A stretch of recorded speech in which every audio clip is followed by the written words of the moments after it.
Welcome back to Comcast Communication Podcast. Bersama aku Naysila dan aku Cia.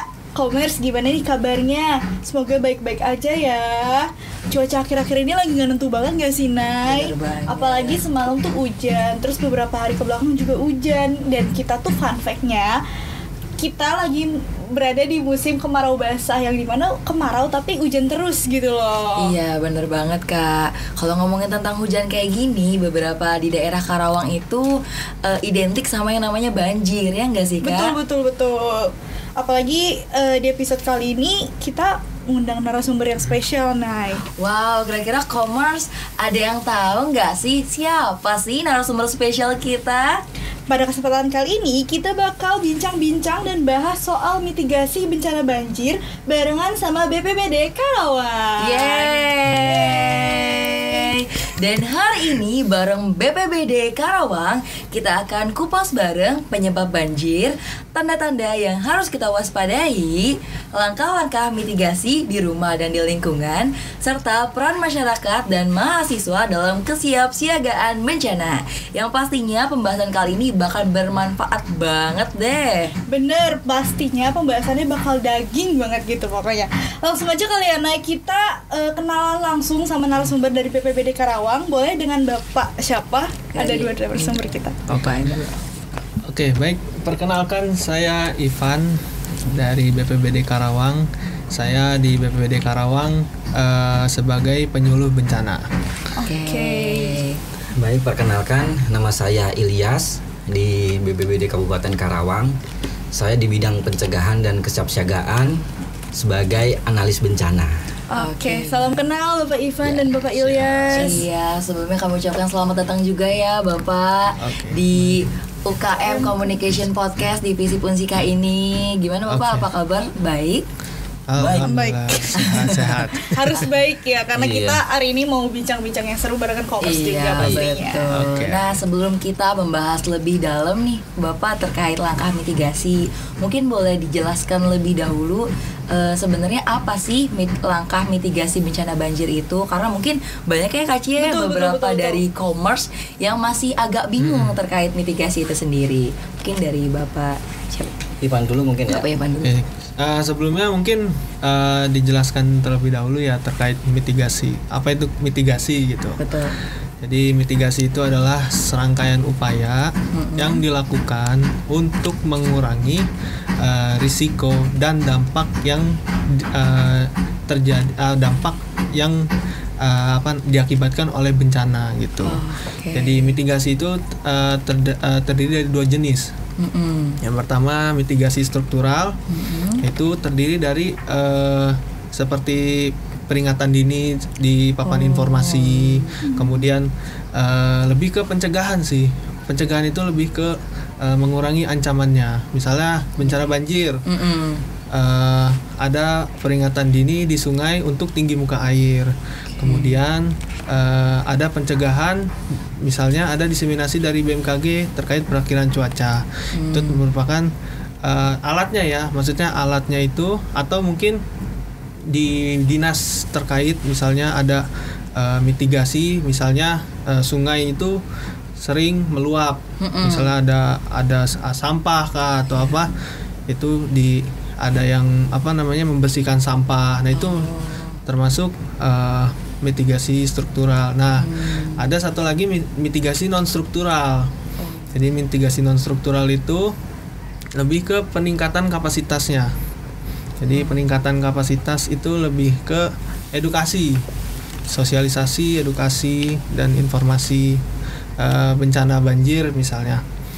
Nah kalau misalnya bencana banjir kan apa sih mitigasi non strukturalnya? Misalnya yang pertama misalnya kita sosialisasikan ketika terjadi banjir harus apa gitu ya, misalnya banjir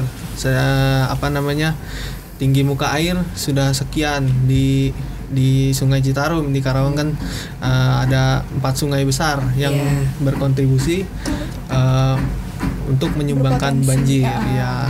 Jadi ada Sungai Citarum, ada Sungai Cibeet, ada Sungai Cilamaya, sama sungai satu lagi Bang, Ciherang.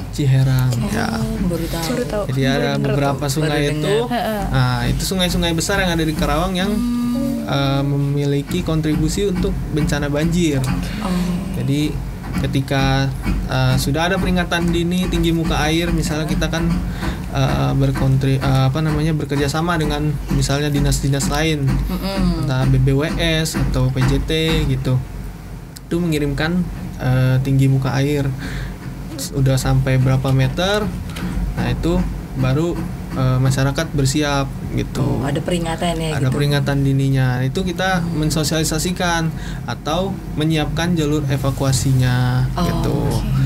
Nah, kurang lebih kalau konsep mitigasi seperti itu. Mungkin dari Pak Ilyas ada tambahan. Ya, secara detailnya mungkin dijelaskan oleh Pak Ivan tadi ya.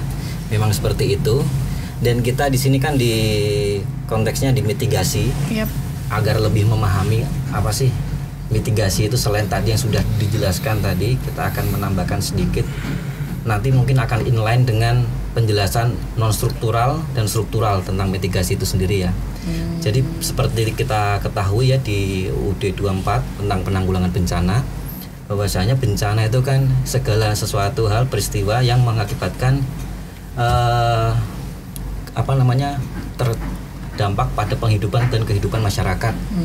Di antaranya penyebabnya kan dari alam, non alam, dan juga faktor sosial atau manusia. Nah, benar tadi mitigasi itu juga kan kita di bidang kesiapsiagaan dan pencegahan. Mitigasi itu adalah tadi ya segala sesuatu hal upaya untuk mereduksi dampak. Untuk pencegahan itu sendiri sudah dijelaskan tadi bahwasanya kalau kita melakukan pencegahan, contohnya di area tertentu terjadi bencana, berarti yang kita pindah mungkin penduduknya agar risikonya berkurang. Di sini konteksnya kita adalah mengurangi risiko.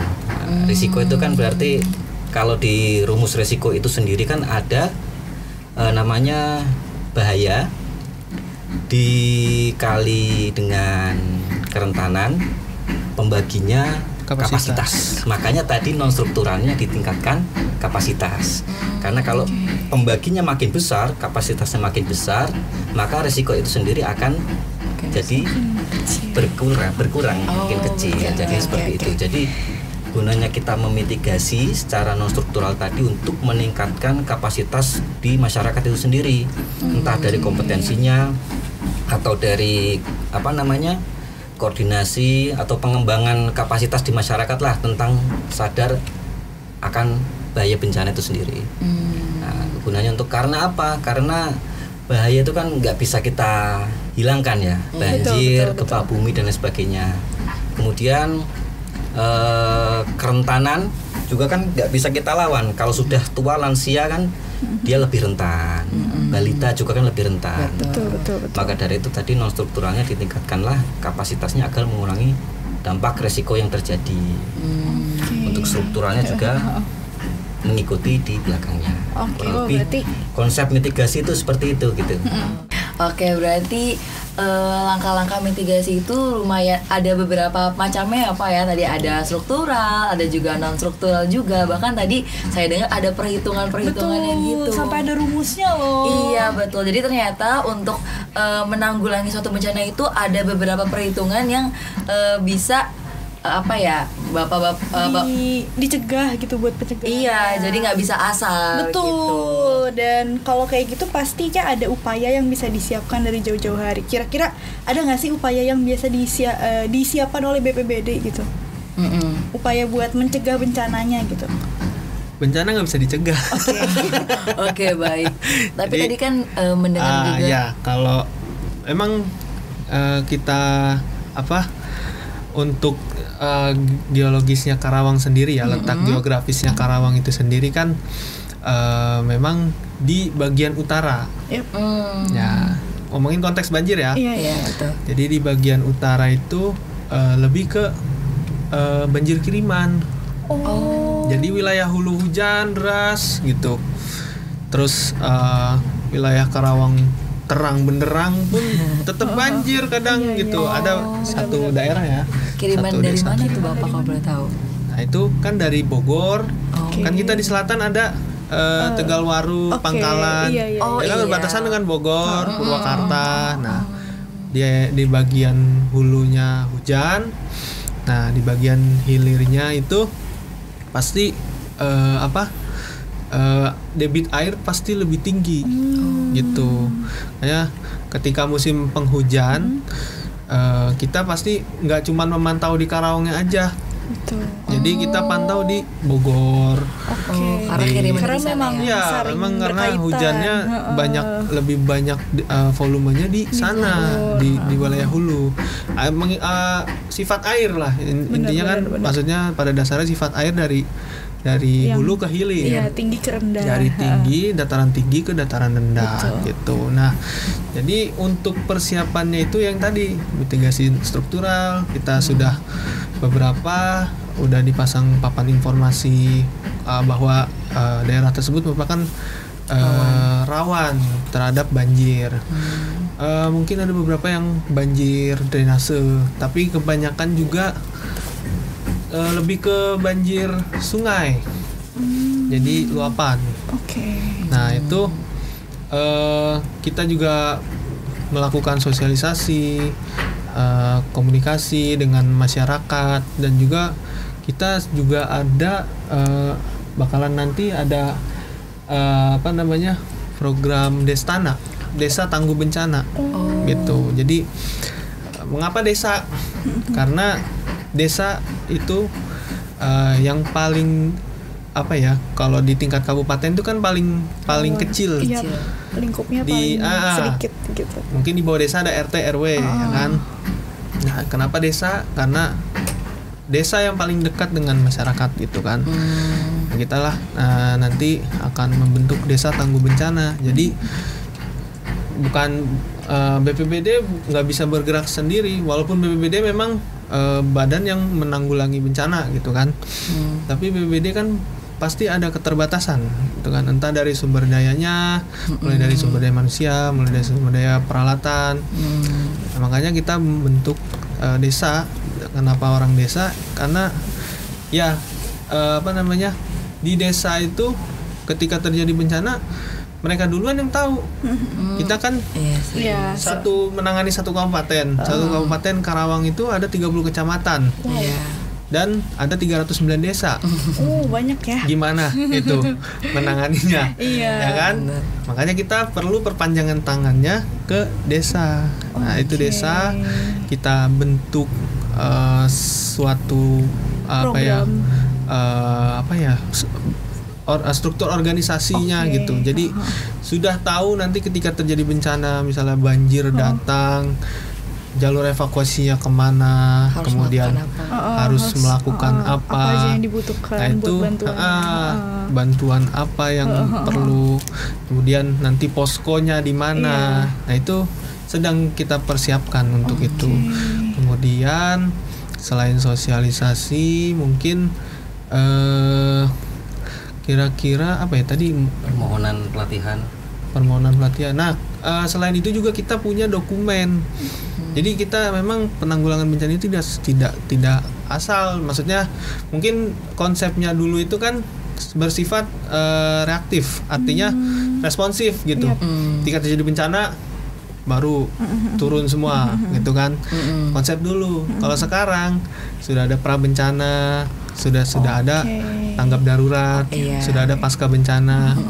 Itu siklus jadinya.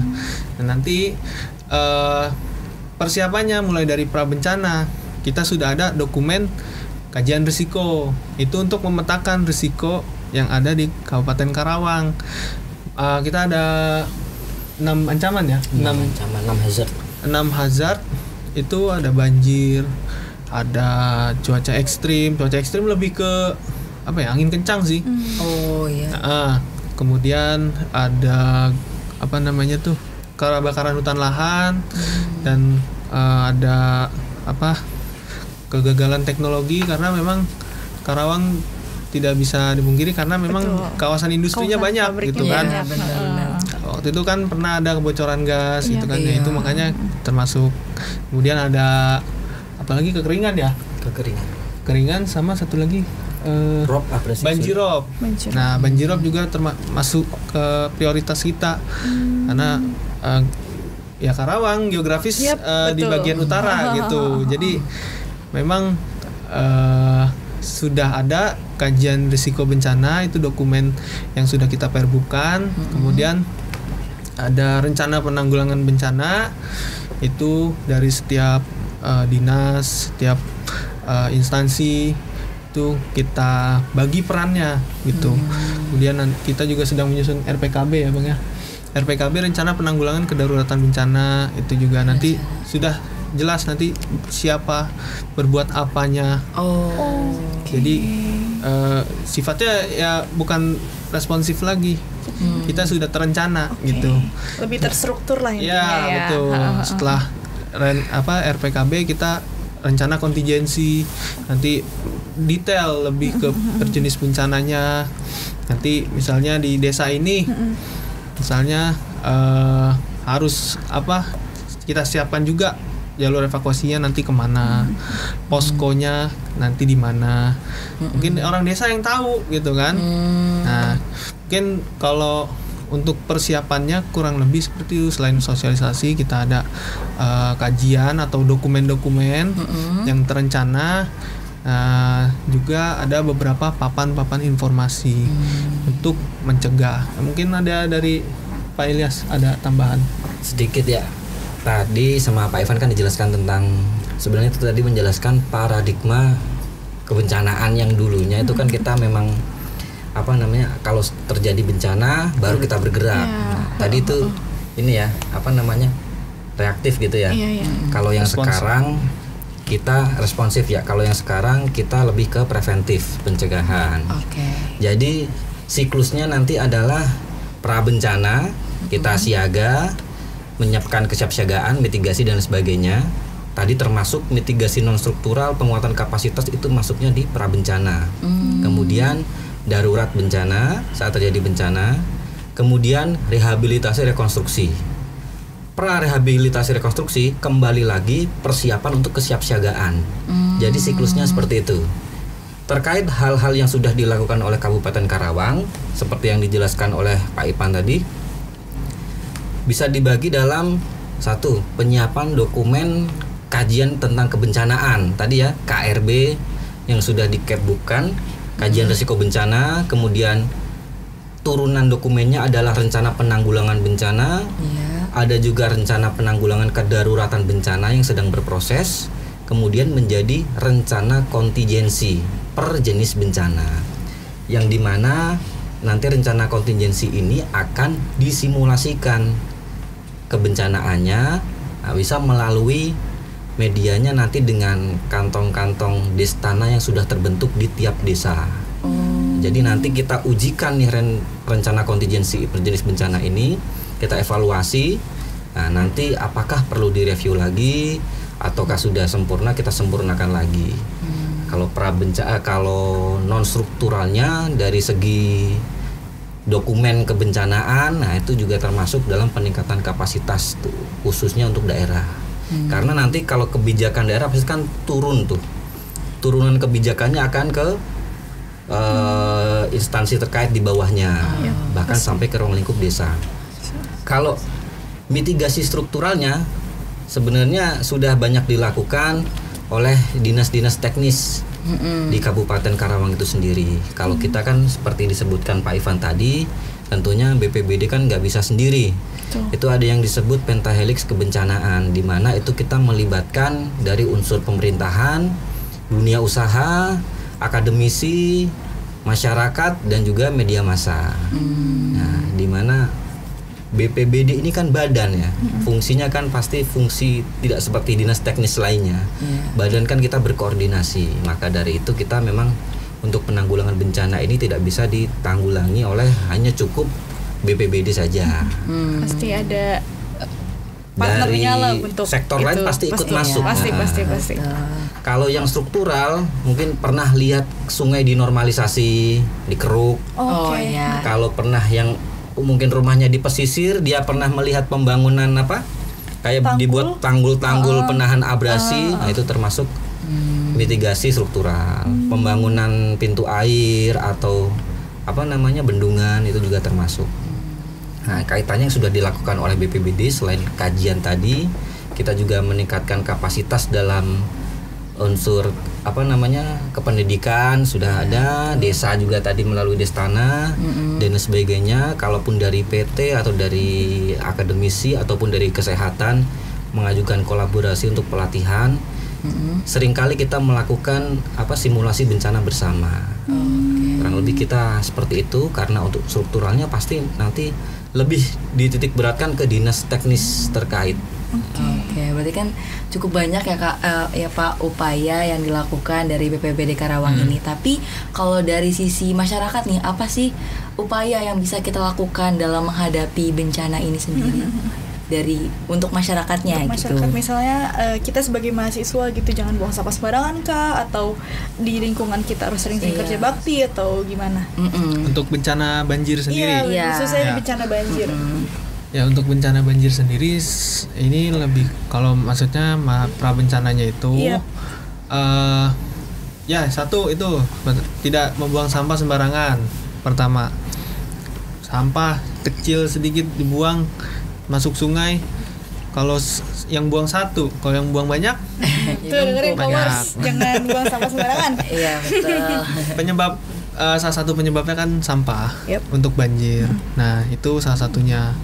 Kemudian kalau Karawang itu sendiri ya banjirnya kalau nggak drainase sungai gitu. Nah, sungai kan alam gitu kan, dari hujan yang volumenya tinggi di wilayah hulu, terus wilayah hilirnya meluap gitu kan. Untuk masyarakatnya paling sering-sering pantau informasi terkait perakiran cuaca dari BMKG. Kemudian untuk yang di wilayah pesisir ada diseminasi terkait banjirop. Misalnya kalau banjirop kan biasanya kalau waktu bulan gerhana itu kan pasti pasang air Gitu. tinggi gelombang laut. Nah, itu sudah ada diseminasinya dari BMKG. Nah, itu kurang lebih kita sudah ada saluran-salurannya ya untuk ke saluran-saluran diseminasi informasi itu yang dari media sosial, kemudian juga dari satuan tugas kita itu juga ikut serta untuk melakukan diseminasi informasi terkait hal itu. Jadi dari BPBD dari BMKG informasinya, kemudian misalnya ke bidang kita, misalnya di bidang pencegahan siapsiagaan, kemudian dari situ ada satgas per kecamatan. Jadi per kecamatan mendiseminasikan ke kecamatannya masing-masing. Nah, dari kecamatan itu mendiseminasikan lagi ke desa. Jadi turun lagi tuh ibaratnya. domino bakal terus gitu informasinya menyebar gitu secara nggak langsung. Kurang lebih kalau misalnya untuk masyarakatnya yang tinggal di daerah rawan bencana banjir misalnya, tinggi muka air satu lagi juga, itu juga infonya dari alatnya itu BBWS ya. BBWS itu Balai Besar Wilayah Sungai, punya PUPR. Kemudian dari Perum Jasa Tirta itu juga sering mengirimkan informasi ke kita terkait tinggi muka air, misalnya di Citarum. Iya, betul. Di Citarum sudah tinggi muka airnya udah sampai 11 meter atau 10 meter. Itu udah ada thresholdnya. Kita udah ada misalnya 8 meter itu udah siap. Misalnya 10 meter siaga. Terus 12 meter misalnya waspada gitu. Itu sudah ada di PJT. Nah, itu insya Allah diseminasi informasi itu sampai ke masyarakat. Nah, itu masyarakat sudah harus bersiap. Apalagi yang sudah tinggal maksudnya yang tinggal di daerah rawan bencana gitu. Nah, membangun kesiapsiagaan itu juga nggak mudah gitu. Betul. Maksudnya dari BPBD juga balik lagi nggak bisa bekerja sendiri gitu. Butuh masyarakat yang bisa sadar terhadap bencana itu sendiri. Harus gitu. ada awareness dari masyarakatnya juga gitu loh. Kalau kita sosialisasi ngomong sampai A sampai Z nggak ada yang paham kan. Betul. Percuma gitu kan. Nggak maksudnya informasinya yang harusnya dipahaminya seperti apa gitu. Nah itu juga mungkin di masyarakat mungkin bisa membangun simulasi secara mandiri. Atau mungkin bisa memberikan ingin minta bantuan gitu ke BPBD untuk melakukan simulasi pun ada bisa gitu. Rasa ingin tahu dari masyarakat itu juga perlu Iya perlu. Iya. Kalau Mas misalnya pengen melakukan simulasi, misalnya yang di daerah rawan banjir ya, misalnya di satu desa gitu, itu rawan banjir. Misalnya mungkin inisiatif desanya atau mungkin berkoordinasi dengan aparatur desanya gitu. Minta simulasi Pak, misalnya pengen melakukan simulasi banjir. Simulasi banjir tuh apa yang dibutuhin, misalnya ada alat peringatannya, misalnya informasinya tinggi muka air. Kemudian alat notifikasinya apa, sirine misalnya, atau mungkin notifikasi WA misalnya. Itu nanti larinya kemana Pak ketika terjadi gitu. Misalnya udah tinggi muka air sekian, masyarakat udah mulai siap-siap gitu, udah mulai siap-siap nih, air bakalan naik, gitu kan. Jadi udah mulai siap-siap, udah tahu jalannya kemana. Jadi kan ada misalnya kayak yang bencana gempa bumi itu kan nggak tahu maksudnya kapan terjadinya, gitu kan. Maksudnya nggak ada notifikasi atau peringatan dininya, gitu kan. Untuk bencana gempa bumi tiba-tiba goyang, nggak ada notifikasi, nggak ada peringatan gitu kan. Nah itu yang harus kita kita tingkatkan kapasitas masyarakatnya gitu.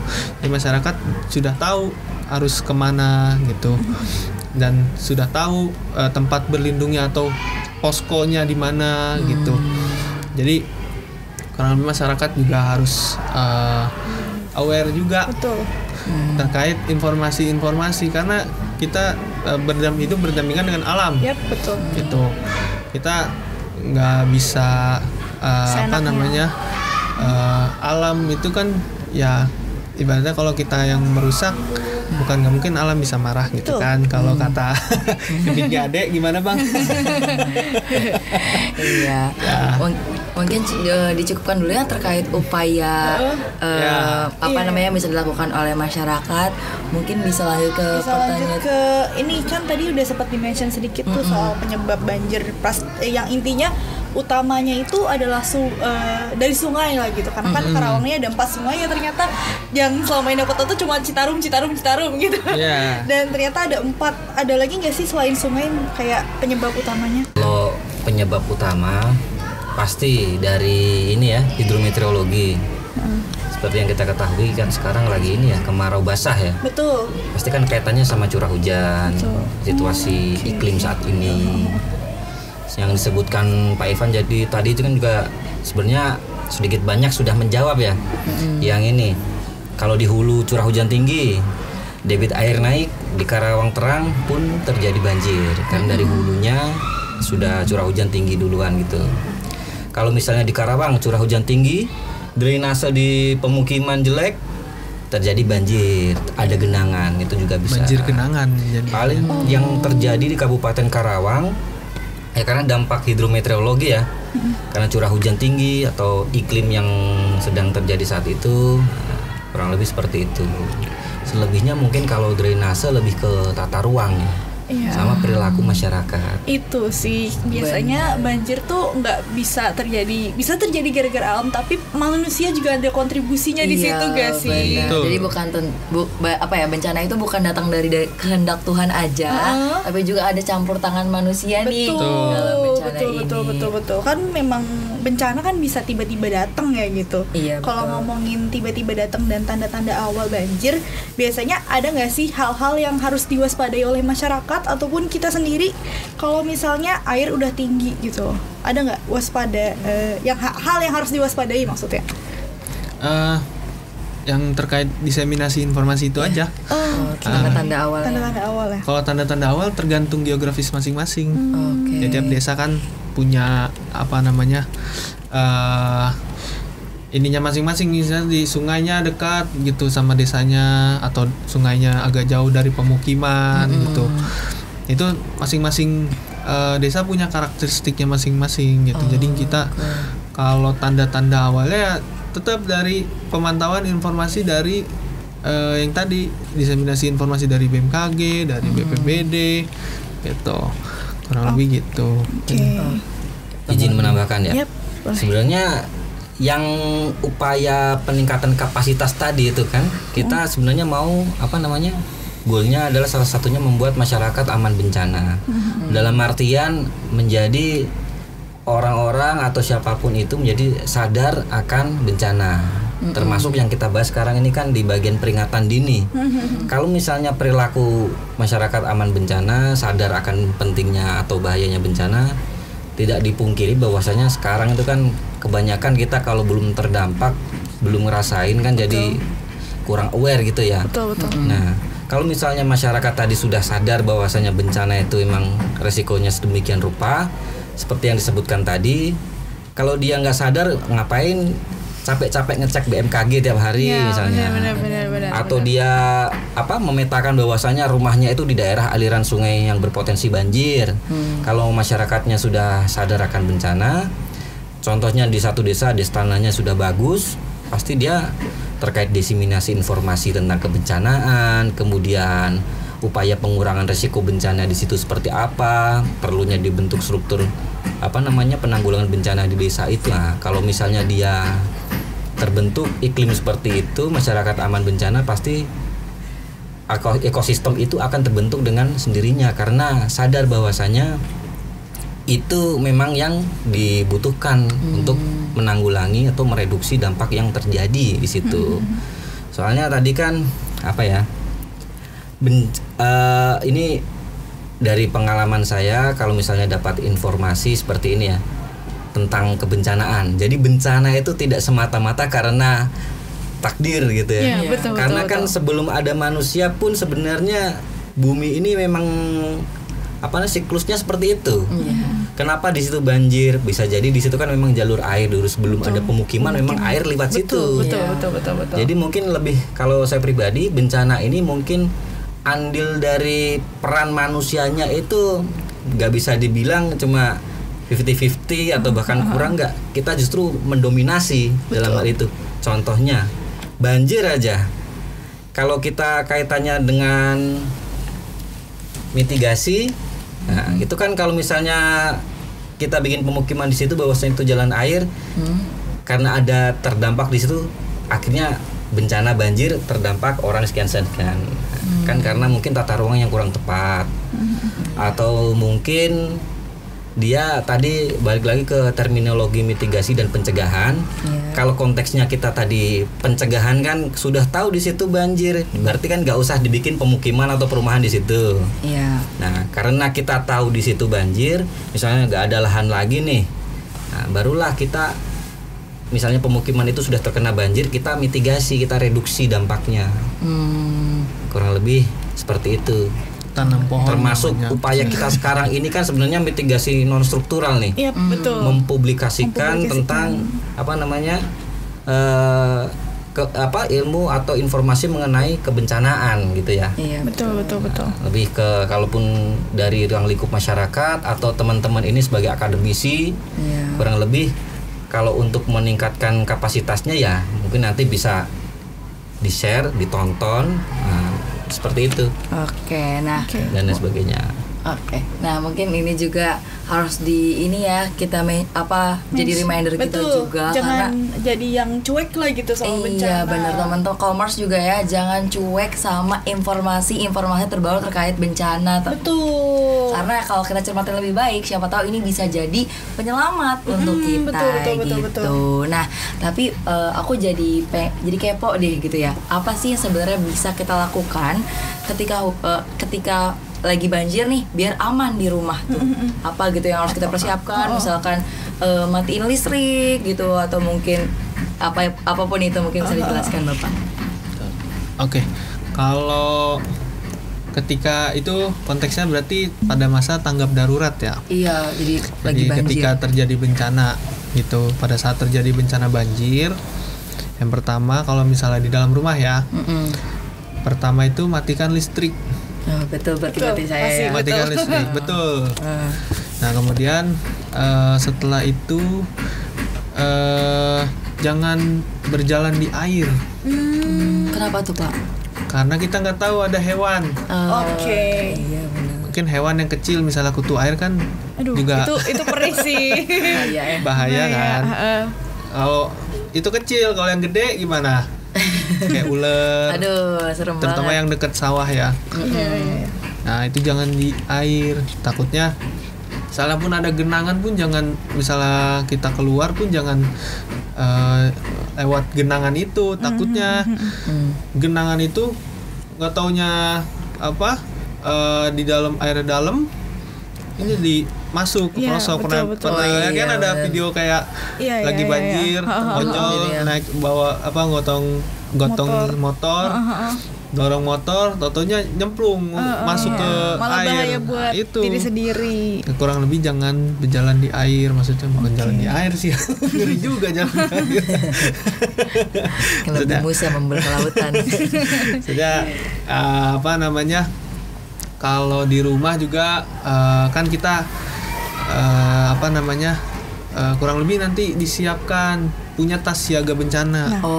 Iya. Tas siaga bencana itu apa kegunaannya? Dimasukkan barang-barang yang penting yang bisa misalnya emergency kit lah isinya. Kayak obat-obatan, kemudian makanan yang cukup 3 hari, kemudian ada sejumlah uang dan dokumen-dokumen penting. Mungkin kalau sekarang dokumen penting mah udah bisa masuk ke secara penyimpanan cloud ya. Kalau dulu kan mungkin dokumen-dokumen itu kalau misalnya hanyut atau hilang, banyak tuh kasus-kasus kayak gitu. Ngantri lagi. Dokumen kena banjir sih urus, banyak kasus kayak gitu. Kalau misalnya dokumen-dokumen kayak ijazah, kemudian suratan. Jadi ada tas siaga bencana, itu kurang lebih nanti masukkan di satu tas itu. Tinggal bawa. Jadi gitu ketika terjadi bencana sudah siap. Karena sudah tahu kan jalannya kemana, poskonya kemana, gitu kan. Jadi udah tinggal bawa tenteng aja tas gitu. Nah kalau masalah barang ya udah gimana? Ya udah diikhlaskan saja. Kulkas kebanjiran ya, karena memang ya daerah rawan bencana, dalam bencana banjir gimana gitu. Takdir. Wow, takdir Pak.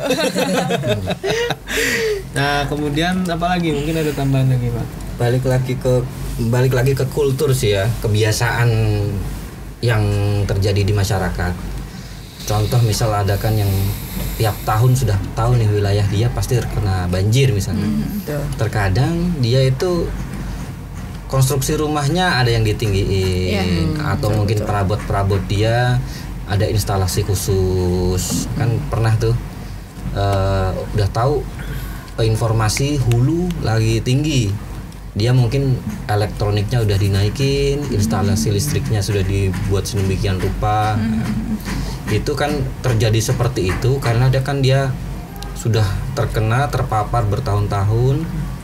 Nah, kita kan nggak mau menunggu sampai harus terpapar bertahun-tahun atau berapa kali terkena ya. Nah, untuk itu tadi yang seperti dijelaskan, alangkah baiknya memang tas siaga bencana itu kaitannya dengan logistik atau emergency kit apapun lah yang digunakan pada nantinya saat terjadi bencana yang nggak kita harapkan, tapi kita tetap harus siaga ya.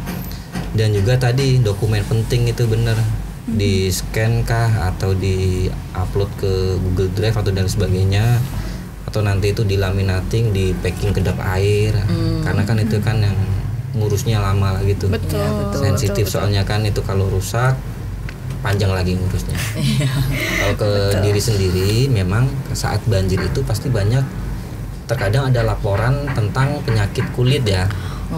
Karena kan kalau dari aliran sungai terkadang kita kan nggak tahu apa aja yang ngalir. Iya. Aduh. Terkadang kan banyak ada limbah rumah tangga atau apa, mungkin dari apa namanya limbah peternakan yang tidak terolah secara maksimal misalnya. Waduh. Dibuang langsung ke sungai mungkin ya. Kalau ada seperti itu kan, kalau misalnya meluap akan menimbulkan penyakit-penyakit lainnya, sehingga terjadinya istilahnya apa ya, bencana setelahnya sudah kena banjir, iya, pasca bencana. Malah kena penyakit bawaan juga dari bencana itu. Paling kalau ke kita lebih aware aja. Contohnya seperti tadi menyiapkan tas siaga bencana, tahu posisi rumah kita misal di sini, daerah tingginya di sana. Oh, kalau misalnya terjadi seperti ini, nah jadi gambaran mental kita itu sudah terbentuk. Secara gak langsung itu kan kita sudah sadar bencana tuh. Kita udah nyari tahu larinya ke sini nanti. Kurang lebih seperti itu. Sampah juga sih. Iya, balik lagi Takutnya, ke kebiasaan sih sebenarnya. Ketika banjir, kan ada misalnya di situ ditumpuk sampah, misalnya ditaruh depan rumah gitu. Nah itu yang harus diperhatikan juga ketika sudah tahu nih misalnya ada informasi kalau tinggi muka air sedang tinggi gitu kan, kemudian sampahnya masih di situ. Nah ketika banjir meluap, air naik, sampahnya pun ikut hanyut gitu. Jadi balik lagi, sampah juga itu penting. Betul. Gitu. Pengelolaan sampah harus segera dibuang kemana, itu balik lagi ke entah di masyarakatnya harus seperti apa, sama paling perbanyak apa ya, kayak rongga-rongga air gitu, kayak airnya nanti lari kemana gitu. Kemudian tanam pohon juga untuk penyerapan air gitu, kayak serapan gitu ya, kayak apa namanya, serapan airnya gitu. Itu penting juga sih. Mungkin di beberapa rumah mungkin ada yang menggunakan konsep itu kan. Misalnya memang udah tahu rumahnya sering banjir gitu, kemudian mungkin dia bisa bikin sumur apa, resapan buat atau antisipasi apa. Ya, jadi airnya mungkin selain ditinggiin juga bangunannya, mungkin bisa juga tuh buat serapan air gitu. Gitu sih. Oke, berarti lebih ke yang tadi sih, budaya di masyarakatnya itu gimana mereka bisa lebih aware, bahkan ke kebiasaan sebagai individu masyarakat yang harus ditingkatin juga. Oke. Terus kan tadi BPBD juga Bapak udah sempat mention soal program-program yang ada di BPBD. Apa tadi namanya Pak? Destanak. Yang program Destanak.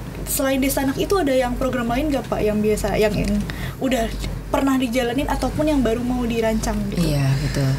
Paling kegiatan kita di 2025 mungkin Pak. Iya, boleh dijelasin Pak. Yang per kegiatan tuh. Jadi kegiatan kita itu ada penanggulangan.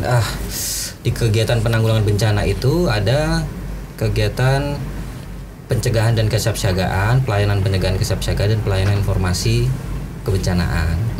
Itu di 2025 itu kan ada kegiatan KIE kemarin ya. Itu yang cikal bakal Listana. Mungkin nanti rinciannya dijelaskan oleh Pak Ivan ya. Paling kita secara rutin itu ada KIE, komunikasi informasi edukasi tentang kebencanaan ya. Kemudian ada gladi kesiapsiagaan, kemudian ada mitigasi bencana. Yang ini kita selama ini non struktural ya kegiatannya untuk peningkatan kapasitas. Ada penguatan kapasitas kawasan ya. Nah, kurang lebih nanti mungkin rinciannya bisa dijelaskan oleh Pak Ipan. Ya, kalau itu yang pertama itu sosialisasi komunikasi informasi. Nah, itu kita melakukan pelatihan ke fasilitator desa. Nah itu di fasilitator desa sudah terbentuk nanti, kemudian kita di gladi kesiapsiagaan itu itu rutin setiap tahun. Untuk biasanya sih di triwulan awal ya. Triwulan awal itu biasanya untuk memperingati Hari Kesiapsiagaan Bencana yang jatuh pada tanggal 26 April. Jadi setiap tanggal 26 April kita memperingati Hari Kesiapsiagaan Bencana. Mungkin dengan berkolaborasi juga dengan BNPB, yaitu Badan Nasional Penanggulangan Bencana. Nah itu kemudian di penguatan kapasitas kawasan juga itu kita di lanjutan dari program komunikasi informasi edukasi itu. Jadi Destananya sudah kita bentuk gitu, mulai dari SK-nya, mulai dari struktur organisasinya, itu semua di kegiatan itu.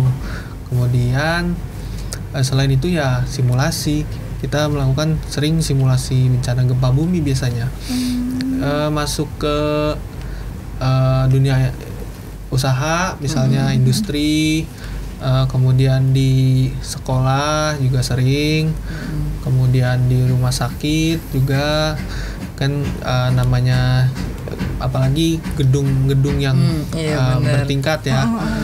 Jika terjadi bencana gempa bumi itu udah disiapkan benar-benar jalur evakuasinya gitu. Nah, kemudian selain simulasi ya itu sih tadi sosialisasi gitu, kurang lebih sosialisasi. Mungkin ada beberapa papan informasi karena kita memang badan gitu, bukan dinas teknis. Kalau yang dinas teknis kan lebih ke mengurangi ancamannya gitu. Betul. Kayak di banjirop yang tadi itu kan bukan kita yang nyiapin, kayak sekarang tuh ada kayak di Jakarta kan ada bukan tanggul apa sih, tembok untuk menahan air laut tuh. Oh iya tahu. Ya. Yang di daerah Jakarta Utara Jakarta itu kan. Utara. Nah, itu BPBD mungkin merekomendasikan, tapi yang mengerjakan kan dinas lain. Betul. Nah, itu fungsi kita adalah komando. Kita juga punya fungsi komando, kita juga ada fungsi pelaksana gitu. Jadi kurang lebih kita nggak bisa kerja sendiri. Betul. Berkolaborasi kita. Tetapi yang untuk BPBD sendiri itu kurang lebih ya itu tadi, mitigasi. Oke, nah bicara soal mitigasi banjir ini apa ya? Kira-kira ada nggak sih peran masyarakat atau peran mahasiswa terhadap kesiapsiagaan bencana ini, Bapak?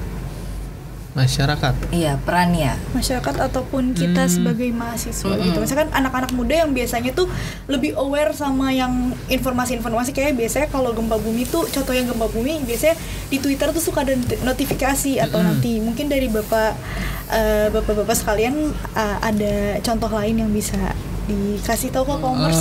Selain buang sampah tadi kan ya seperti ya. Mungkin kalau sekarang kan zamannya digital ya. Iya betul.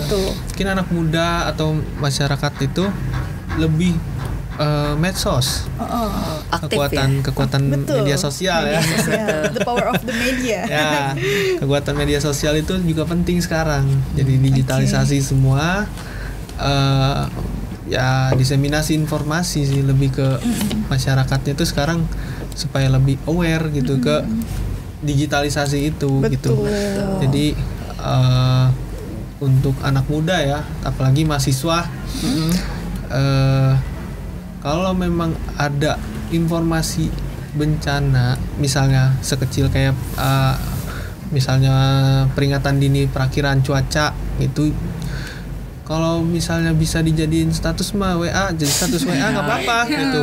Persebaran informasi ya. Iya, jadi nggak cuman di keep di kita doang gitu.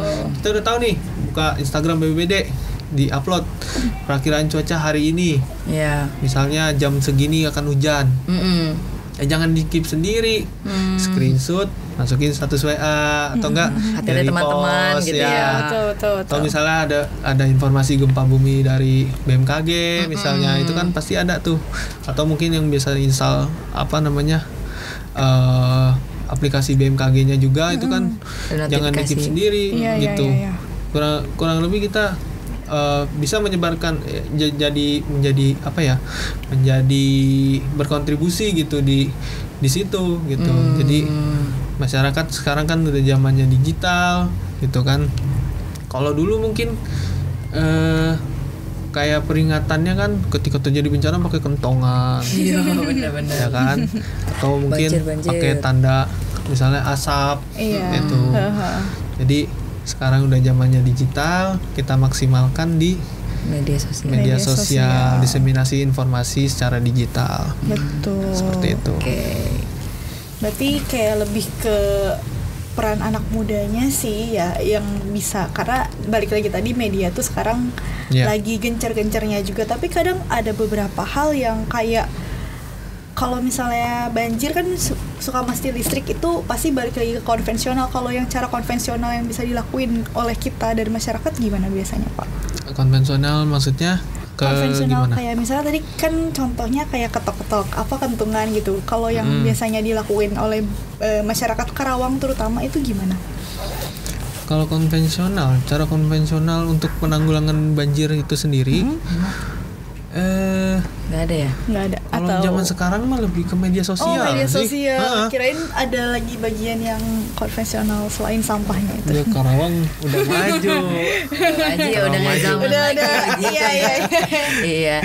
Tapi kalau tadi kan sedikit disinggung ya terkait peran mahasiswa sendiri. Nah, di Himakom, di Himpunan Mahasiswa Ilmu Komunikasi Unsika ini, kita ada salah satu bidang yang fokus terhadap isu-isu lingkungan. Betul Nama banget. bidangnya itu adalah Communication Social Care atau biasa disingkat CSC.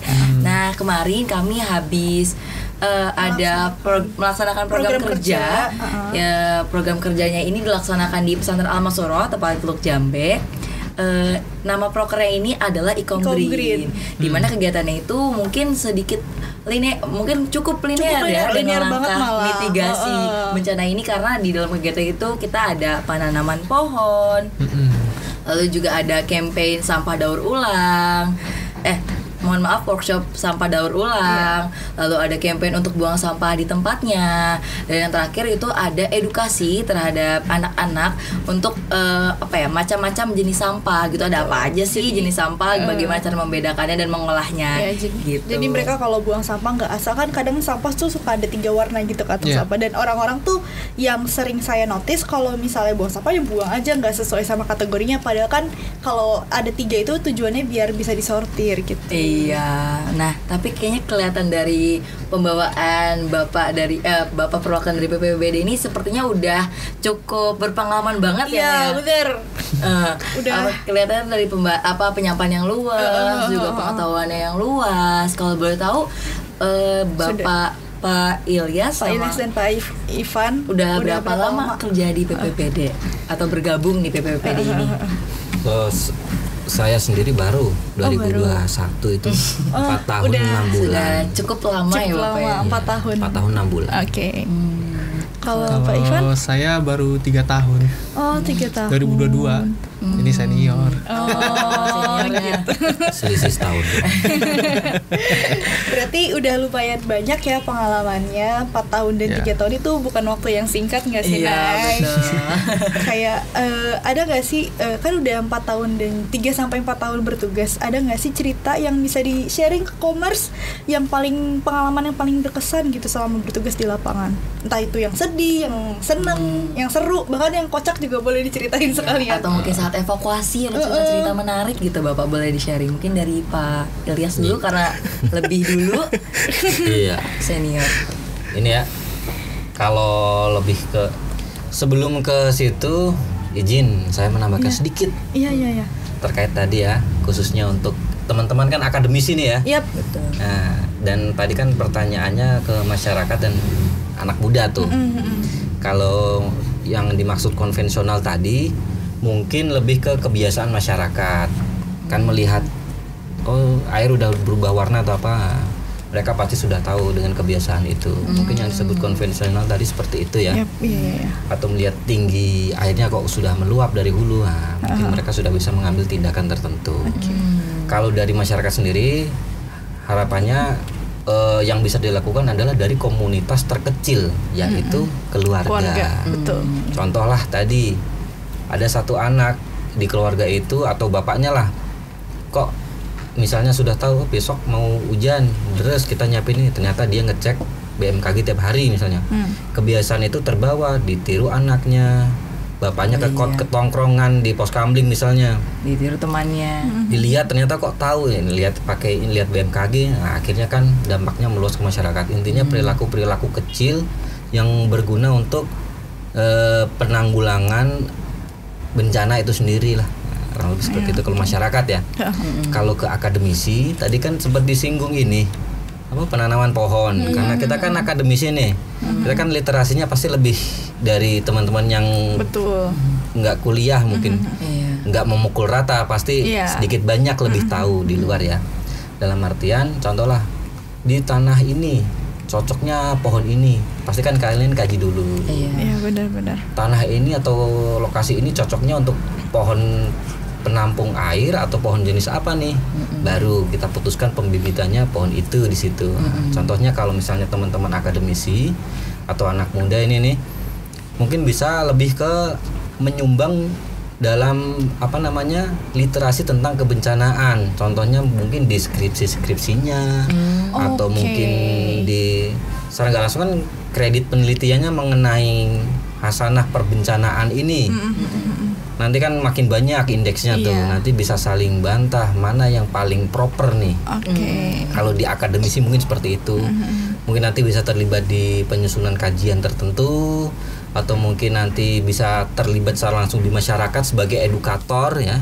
Kadang kan masyarakat kalau KKN mahasiswa turun lebih didengar suaranya biasanya kan.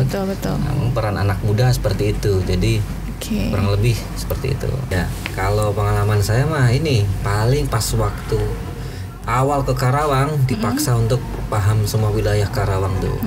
Karena emang dulu kita backgroundnya pernah megang pemetaan konvensional ya. Kuli survei dulu saya, pemetaan ya.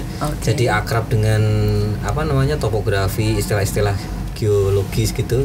Akhirnya cepat kita mau gak mau harus paham area Karawang, mana yang selatan, mana yang utara, jumlah kecamatannya berapa. Justru beberapa kali ditanya, kok kamu udah pernah kesini, udah tahu wilayah ini ya? Ternyata orang Karawang sendiri kagetnya adalah ada yang belum pernah ke Pakis, ada yang belum. Saya mau nggak mau harus paham dan tahu itu semua gitu. Paling itu awal-awal di Karawang sama yang gempa kemarin tuh. Soalnya kan saya mengalami juga yang waktu Cianjur kemarin ya. Paling getarannya sampai Karawang cuman beberapa, aman ini mah nggak sampai ini. Ternyata kemarin saya masih di kantor malam di lantai 2 itu, gempanya ternyata saya kira bentar lumayan, kita lari, ternyata orang terakhir sampai ke bawah semuanya itu sudah kumpul, kita baru datang kepleset kita. Untungnya ya ternyata gede juga ya, nggak nyangka. Tapi aman bapak kakeknya nggak kesel ya? Lecet dikit. Cuma diketawain sama teman-teman aja. Paling seperti itu sih ya yang berkesan kemarin. Soalnya gempa itu pertama kali kita betul. Lumayan gede tuh kemarin tuh. Sisanya gempa-gempa kecil itu dirasakan dari 5 kali. Dari daerah lain biasanya. Cianjur. Kalau untuk Karawang sendiri jarang. Kalau Pak Ivan sendiri ada nggak pengalaman yang berkesan? Kalau saya sendiri mah sebenarnya jarang ke lapangan sih. Soalnya kita di bagian pencegahan. Kejadian di kantor. Sama pas sosialisasi. Selama pas itu diceritain aja nggak mau biar komers juga tahu. Ya Bapak ya. Mengendalikan bocil-bocil. Itu susah. Itu boleh ceritain aja nggak apa-apa. Ya kalau penyuluhan ketika terjadi sosialisasi kan ya mungkin ada sosialisasi yang biasanya menyuluhkan sama anak SMA, sama anak SD, anak-anak tuh yang susah. Kita ngomong sampai teriak-teriak pun gak ada yang dengerin gitu. Iya. Jadi ya mungkin jadi pelajaran juga buat kita tantangan gitu. lah. Tantangan gitu. Kemudian ya kalau kesannya ya pas awal masuk BPBD ya kita kan sebagai dari kampus dari pengalaman kerja mahasiswa sebelumnya gitu. Dulu kan mahasiswa sosiologi juga ada statistik atau apa ya kan. Itu sering juga ditekan terkait data. Itu jadi wah ternyata bencana itu penting juga datanya gitu. Nah, mungkin itu sih sama paling pengalaman Pubdekdo sebagai itu multimedia gitu. Jadi ada manfaatnya lah. Oke. Mungkin cukup beragam ya. Banget. Pengalaman-pengalaman yang berkesan bagi Bapak dari BPBD Karawang ini, dan juga saya cukup kagum ya bagaimana Bapaknya ini menghadapi tantangan-tantangan tersebut. Apalagi ngadepin tadi kayak anak-anak SMA, terus Iya. fakta lapangan yang gak sesuai ekspektasi mungkin ya, Nay. Iya benar, tapi hebat banget Bapaknya yang akhirnya bisa hadir nih di tengah-tengah kita. Tepuk tangan dong buat Bapaknya. Oke, dan gak kerasa juga nih kita udah dari tadi banyak ngobrol dari awal episode sampai dan sekarang udah mau di akhir ya, Nay. Iya, nggak kerasa banget karena pembahasan kali ini tuh benar-benar daging banget, Betul. karena bermanfaat semuanya. Iya, tapi kita harus sudahi nih obrolannya sampai di sini. Ya, nggak ini ya, sedih juga ya. Padahal kita lagi puncak-puncaknya nih pembahasan Betul. serunya. Dan juga kami dari Communication Podcast mengucapkan terima kasih banyak kepada Sama-sama. Pak Ilyas dan Pak Ivan. Kami yang juga udah- terima kasih. Iya, yang udah Iya. bersedia meluangkan waktunya untuk hadir menjadi narasumber dan membagikan pengetahuannya terkait mitigasi. Betul. Oke. Dan kalau boleh tahu BPBD itu punya website atau media sosial nggak ya? Siapa tahu Commerce mau follow dan ada pengaduan soal bencana itu bisa dicek di mana? Media sosial ya. Iya. Media sosial ada BPBD KRW Cup. Itu apa itu? Itu Instagram. Instagram. Berarti Instagram. BPBD KRW Cup ya, Commerce. KRW Cup terus websitenya BPBD apa ya? .go.id lupa sih. Oke. Kalau website terus sama apa lagi? Paling kalau aduan kita Oh, masih aduan, perpanjangan tangannya masih melalui satuan tugas ya, Ban. Oh. Kalau ini kan Sama kecamatan Ini Tanggap Karawang. Oke, Tangkap Karawang. Tangkar itu punya Diskominfo. Kalau melalui satuan tugas dia dibagi per wilayahnya per kecamatan. Ini Teluk Jambe Timur di sini Iya, ya. Teluk Jambe Iya, Timur. Nah, itu betul. ada satgasnya 2 orang. Mungkin nanti kalau ada Bisa, ya. bencana bisa ngadu ke Aduan. Iya, iya. Satgas. Oke. untuk detailnya mungkin nanti bisa melalui media sosial ditanyakan langsung atau ke BPBD langsung ya. Ya, boleh dikepoin ya Commerce, Instagram BPBD Karawang, karena mungkin kita juga perlu ya update informasi Betul, terbaru biar terkait gak bencana. ketinggalan. Iya, benar, nggak cuma banjir, mungkin ada gempa atau mungkin bencana-bencana lainnya. Dan juga aku mau ngucapin terima kasih banyak buat Commerce yang udah ngikutin kita dan nonton dari awal sampai akhir podcast kali ini. Terima kasih banyak ya Saudara Commerce. Commerce, dan biar Commerce juga nggak ketinggalan soal update-update konten dari Comcast, jangan lupa buat follow Instagram kita di @com.cast dan Spotify kita di Comcast. Untuk Spotify C-nya besar ya, Commerce. Terakhir, jangan lupa follow TikToknya Comcast di @comcast, hurufnya kecil-kecil semua ya. Untuk itu, aku Naysila dan Aku Cia. kami pamit undur diri. See you in the next episode. Bye-bye, Bye-bye, Commerce.